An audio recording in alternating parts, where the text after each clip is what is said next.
പഹൽഗാം ഭീകരാക്രമണത്തിന് പിന്നാലെ പാകിസ്ഥാനെതിരെ ശക്തമായ നടപടികളുമായി ഇന്ത്യ മുന്നോട്ടു പോവുകയാണ്. ഭീകരാക്രമണവുമായി ബന്ധമില്ലെന്നാണ് പാകിസ്ഥാൻ ഔദ്യോഗിക വിശദീകരണം നൽകിയത്. പിന്നാലെ ഇന്ത്യക്കെതിരെ പാകിസ്ഥാൻ ആരോപണം ഉന്നയിക്കുകയും ചെയ്തു. ഇന്ത്യയുടെ തീരുമാനങ്ങളെ അപക്കുമെന്നാണ് പാക് വിദേശകാര്യമന്ത്രി ഇഷാഖ് ദർ വിശേഷിപ്പിച്ചത്. ഭീകരാക്രമണത്തിൽ പാകിസ്ഥാന് പങ്കുണ്ടെങ്കിൽ തെളിവ് നൽകണം, എന്നാൽ ഇന്ത്യ ഇതുവരെ തെളിവുകളൊന്നും നൽകിയിട്ടില്ലെന്നും ഇഷാഖ് ദർ ആരോപിക്കുകയും ചെയ്തു. ഇരു രാജ്യങ്ങളും തമ്മിലുള്ള സംഘർഷം രൂക്ഷമായി തുടരുന്നതിനിടെ അറബിക്കടലിൽ പാക് തീരത്തോട് ചേർന്ന് നാവിക അഭ്യാസം പ്രഖ്യാപിച്ചിരിക്കുകയാണ് പാകിസ്ഥാൻ. പാകിസ്ഥാൻ മിസൈൽ പരീക്ഷണം നടത്തിയേക്കുമെന്നും റിപ്പോർട്ടുകളുണ്ട്. അതിനിടെ ഇന്ത്യയുടെ വിമാനവാഹിനി കപ്പലായ INS വിക്രാന്ത് ഉൾക്കടലിലേക്ക് നീങ്ങിയതായി മാധ്യമങ്ങൾ റിപ്പോർട്ട് ചെയ്യുന്നു. കഴിഞ്ഞ ദിവസം പ്രധാനമന്ത്രിയുടെ നേതൃത്വത്തിൽ സുരക്ഷാ സമിതി യോഗം ചേർന്നിരുന്നു. നിർണായക തീരുമാനങ്ങളാണ് യോഗത്തിലെടുത്തത്. ഭീകരാക്രമണത്തിന് പിന്നാലെ പാകിസ്ഥാനെതിരെ അതിശക്തമായ നടപടികളുമായി മുന്നോട്ടു പോവുകയാണ് ഇന്ത്യ. 5 തീരുമാനങ്ങളാണ് പ്രധാനമായും സുരക്ഷാ സമിതി യോഗത്തിലെടുത്തത്. പാകിസ്ഥാനുമായി ഒപ്പിട്ട സിന്ധു നദീജല കരാർ റദ്ദാക്കിയതാണ് തീരുമാനങ്ങളിൽ ഏറ്റവും പ്രധാനപ്പെട്ടത്.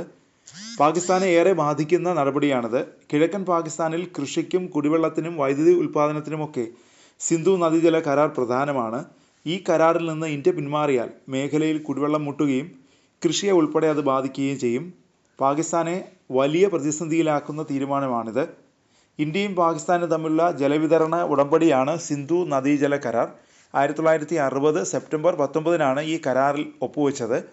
അന്നത്തെ പ്രധാനമന്ത്രി ജവഹർലാൽ നെഹ്റുവും Pakistan president field marshal Ayub ഖാനും ചേർന്നാണ് കരാറിൽ ഒപ്പുവെച്ചത്.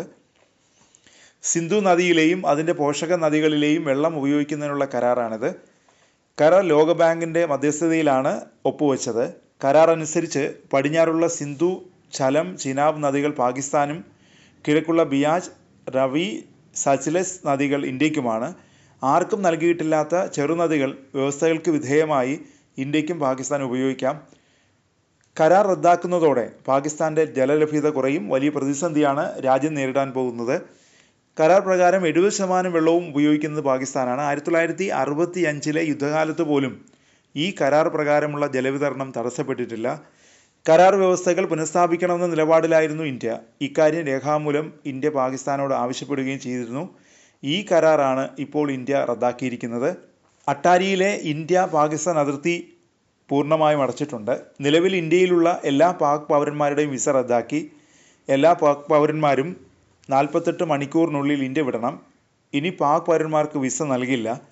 സാർക്ക് വിസ എക്സ്റ്റൻഷൻ സ്കീം പ്രകാരം വിസ ലഭിച്ച എല്ലാ പാകിസ്ഥാൻകാരുടെയും വിസ റദ്ദാക്കിയിട്ടുണ്ട്.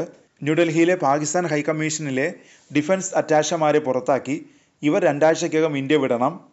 ഇന്ത്യയിലുള്ള പാകിസ്ഥാൻ്റെ നയതന്ത്ര കാര്യാലയത്തിലെ ഉദ്യോഗസ്ഥന്മാരുടെ എണ്ണം 55-ൽ നിന്ന് 30 വെട്ടിക്കുറയ്ക്കാനും തീരുമാനിച്ചിട്ടുണ്ട്. ഇസ്ലാമാബാദിലെ ഇന്ത്യൻ ഹൈക്കമ്മീഷനിലെ ഡിഫൻസ് അറ്റാഷമാരെ പിൻവലിക്കും.